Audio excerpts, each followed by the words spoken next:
in the live stream. Happy Monday, y'all. Happy Monday. I hope all is well. Let me just check my mic just to make sure you guys can hear me. Hold on one second. Let's check this mic. Okay. Okay, here we go. All right, cool.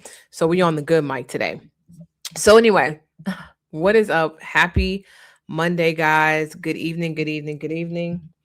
I am super excited to be going live today. I haven't been live in such a long time, like a week or so, maybe over a week. But that's a long time for me because I'm used to going live like a couple of times a week. So y'all know I do my live thing. But yeah, I'm excited. Let me know in the chat where you guys are logging in from when you come into the live room, or if you're watching a replay, drop your city in the chat of where you guys are logging in from, because I always like to see where people are logging in from. But yeah, today I wanted to talk to you guys a little bit about how I believe the beauty supply industry is one of the most underrated wealth businesses. Obviously, if you open it the right way, and kind of how I got my start with my wealth journey and entrepreneurship through beauty supply. And I would not have it any other way. I would not have it any other way. And I believe that most people have this idea of beauty supply being some type of like side hustle, when in reality, it is an actual retail wealth asset. And I think, again, it is one of those businesses that's really underrated. And that's partly because we haven't seen a lot of representation in this industry. And because we have not seen a lot of representation in this industry, we don't believe that it's something, we just don't have a lot of information on it. But if we take a deep look into what the Asians have accomplished over the past 4 decades or so and counting, right? Um, they have consistently been able to plant beauty supply stores in predominantly Black communities, and not only plant one, but plant many with their entire family and sustain for decades. And so we now see a lot of Asian owned stores shutting down after being in business for, 30, 40 years.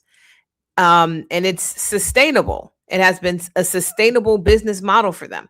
And so I want us to really start to look at beauty supply being one of the cash flow businesses that you want to consider outside of retail and selling insurance and all of the other things that we've been taught to look into. I also, let me just, because I talk about real estate a lot, right? So let me just pause here. I own real estate too, but that would not be my first business choice, right, to get into, to invest in, if I did not have a cash flowing business first. Okay. So if you are someone who is coming from the 9 to 5 and you are looking for your first business, this is the video for you. Okay, wherever you're watching this is the video for you, because if you have ever bought eyelashes, edge control, braiding hair, weave hair, pack hair, you are already a customer of this industry. And Black women spend the most in this industry. So most of us can be able to raise our hands and say we have been in a beauty supply store and spent our money in a beauty supply store at some point in our lives. Okay. At some point in our lives, we have invested our money into this business. And so here are some numbers I want to drop for you guys. The US beauty industry generates $100 billion annually. Okay. And Black women are at the top of that spending with $7.5 billion that is spent on beauty and hair care every single year. Okay. Hair extensions alone.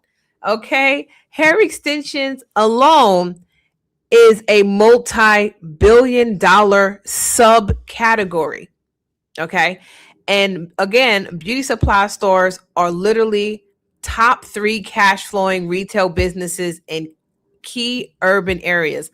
Now that's a gem. That is a gem.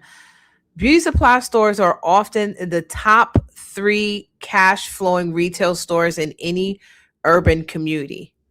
Okay, in any urban community.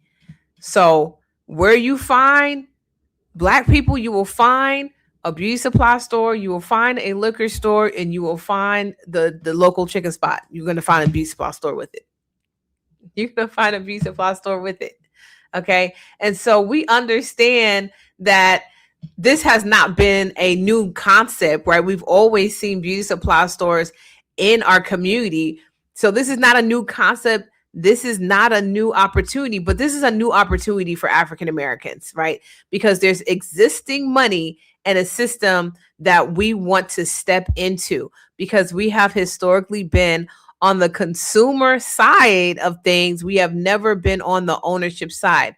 So again, the money is already circulating. Okay. The money has already been circulating. And what we have to now ask ourselves, right, is who is going to own the store that it flows through? All right. So it's never a question about is there money in this industry? We know that there's money in this industry. We want to now ask who is going to own the next beauty supply store that money flows to, because it has historically flown, okay, through the hands of people that do not look like you and I. Okay. And so why a lot of times we find that a question I get often is like, Janice, how come there's no Black people in this industry? How come it's Asian owned? How come we don't have more Black owned beauty supply stores? Okay. So I'm going to tell you why most people never enter this industry. Okay. One of the mental blocks that I have seen time and time again is people over researching, over consuming, and this could be really for any business. Like we'll have an idea, we will over research, we will over consume, and we often confuse learning with actual launching.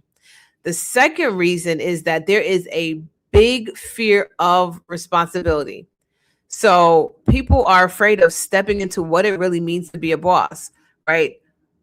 People don't want to deal with being over inventory. People don't want to deal with managing staff. People don't like the idea of having two rents, right? Renting my home, renting my store. And so they stay very comfortable in the 9 to 5.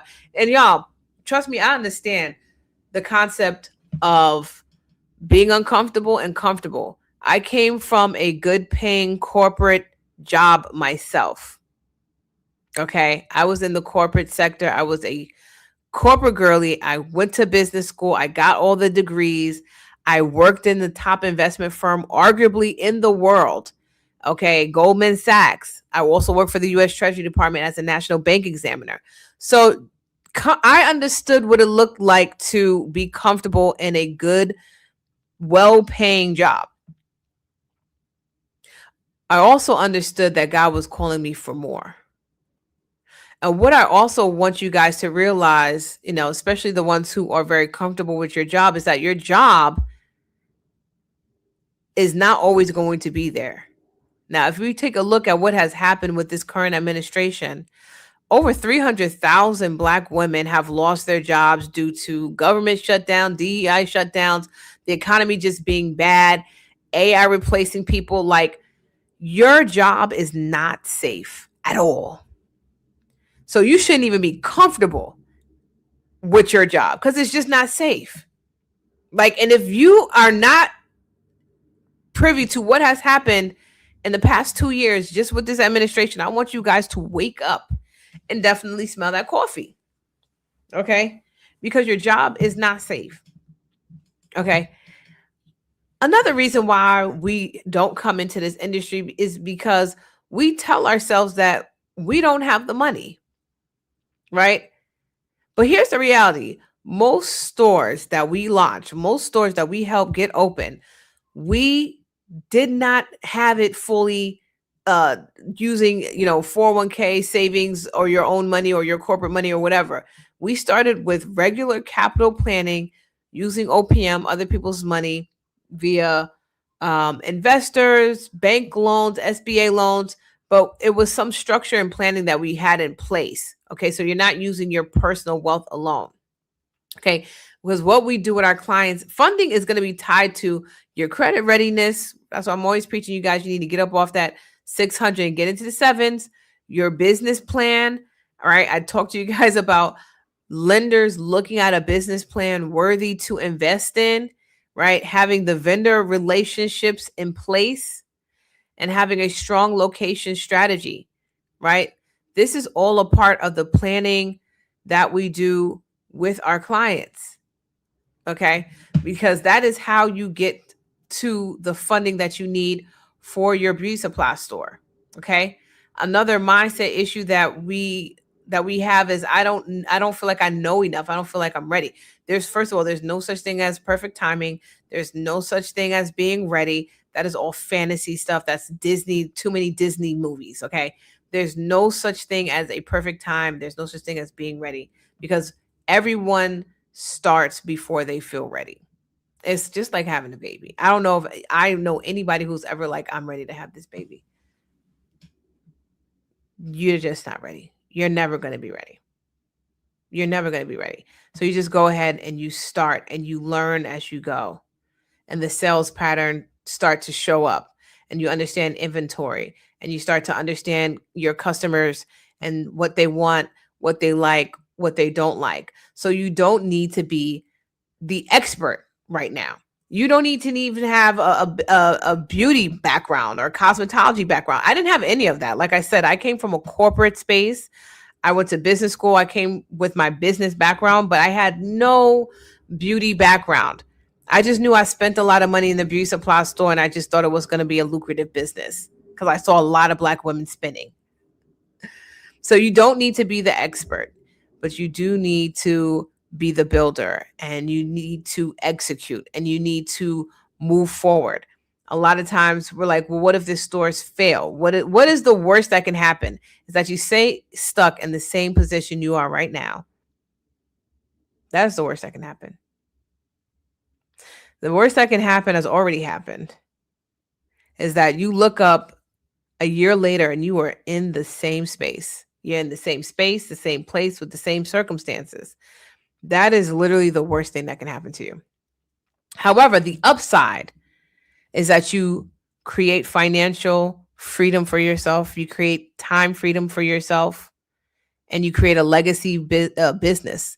You actually create something that is an asset that you could potentially pass down to your children and your children's children and their children, the same way the Asians have done it for decades. Okay. And so here's how I want us to start thinking. And here's what I see my successful clients that they do things differently. First of all, they come at this business and they treat it like a business. A lot of times we come into beauty supply and we treat it like a passion project and we want to learn all things beauty and we want to learn, about hair and stuff like that. When I talk to people on my consults and we onboard clients all the time and they're like, do I need to know the hair colors? I'm like, you absolutely don't need to know anything about beauty. Okay. You don't need to know anything about beauty. The Asians don't know anything about beauty. They understand the numbers and they understand retail. What you want to come in this business and understand is you want to become a master retailer. So that means you're focusing on what the inventory numbers are. How high is inventory turnover? What's the repeat numbers? How are my vendor relationships? Traffic, foot traffic analysis, right? Those are the things that retailers focus on. And when you are a master retailer, what's so amazing about it is that you can go into any retail business and totally be successful and kill it because you are a master retailer. Okay. And that skill set translate into any industry. Okay. That translate into any industry. Okay. And so that is the greatest gem that I could give you guys who you're starting out, you're starting your business from scratch and you want to figure out how can I be successful? You want to take off that beauty supply hat and you want to put on your retailer's hat. That's what I tell my clients all the time. That's the first thing I want y'all to do is take off that retail hat, that beauty supply hat, saying you're a beauty supply store owner, and start saying you're a retailer. And when you start saying that you're a retailer, you move differently, you study things differently, you focus on different things. Okay. And so, y'all, this is exactly what I'm going to be talking about in greater detail this Saturday. Okay. Guys, this Saturday, I am having a free full 1-day beauty supply summit over here on my YouTube channel. And I am going to be teaching you guys all day. I'm spending my entire Saturday, y'all. I get 2 Saturdays free per month. And I'm telling you, I'm spending my entire Saturday to teach you guys the step-by-step on how to get started in beauty supply the right way, right? With the right systems, the right framework, how to get funding, how to figure out your business plan, budgeting, right? How to figure out inventory, how to understand vendor relationships, right? That is a big thing that we must master if we're going to be successful in this industry. How do we figure those things out? What are the numbers? What are the real numbers I should be focused on in beauty supply? What is the time frame that I should be focused on, right? These are the things that I'm going to be breaking down with you guys this Saturday. Now, general is free, but we also have, of course, a gold ticket, and we also have a VIP ticket. Now, our VIP ticket, guys, gets you an additional Q&A session. It gets you into a VIP room where we're going to actually be on Zoom. Okay, so you're going to get all the replays, so you'll be able to watch everything, all of the trainings over and over and over and over and over again. You're also going to be getting our ebook. You're going to be getting our lender list, so our SBA lender list. You're going to be getting a whole bunch of stuff. Okay. So this is happening this Saturday. What I'm going to do is drop the link in the chat for you guys. Like I said, it is free to show up and attend. All you got to do is fill out an application. So it is free to show up and attend.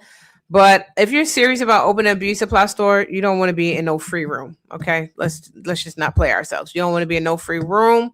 Here is the link for you to upgrade to VIP.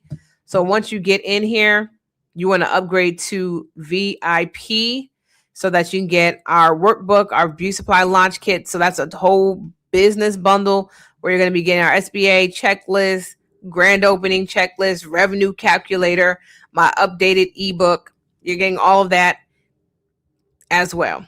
Okay. So like I said, y'all, it is going down on Saturday. If you're watching me on TikTok and you want to join our summit, it's going to be free. Go ahead and DM me the word summit and I'll send you the link because I can't send it here on TikTok. Go ahead and DM me the word summit and I'm going to send you the link to join for free. If you're watching me on YouTube or Instagram or Facebook, go ahead and click that link and get your VIP ticket to join our summit that is going down this Saturday at 11 a.m. Okay. I am so excited for all of you who are going to be joining with us to get your beauty supply stores launched and started. We have an amazing goal, guys, of opening 100 Black-owned beauty supply stores all across America. We have already done this, but we want to do this in 1 year. And so this is a really audacious goal, but we know it can be done because it's already been done. So if this is something that you seriously want to do, right, that you're not twirling around a million business ideas and you know that beauty supply is the idea for you, that God dropped this in your spirit to open a beauty supply store and then he told you to come to this live, I definitely want you to be in the building this Saturday because I am going to go through all of the steps of how to open a beauty supply store. I'm going to be taking all of my frameworks that I teach my clients in my one-on-one program where they pay me over $35,000 to be in a room with me. I'm going to be teaching you the same frameworks I teach them. And I'm going to be condensing it all into one day. It's going to be like a crash course with the Retail Genius this Saturday. So like I said, it's free to show up to the live stream. But if you want to get the resources and the tools and the templates and all of that stuff, you want to get either your gold ticket or VIP. Okay, so there's 2 levels to that. Both of them is super cheap. Okay, so I will see you guys Saturday. Go ahead and DM me the word summit so that you can get into the room. If you're watching me on TikTok, DM me the word summit so I can send you the link. And if you're watching me on YouTube and Instagram, go ahead and click the link right now and get your spot. All right, guys, have a good night. See you next time.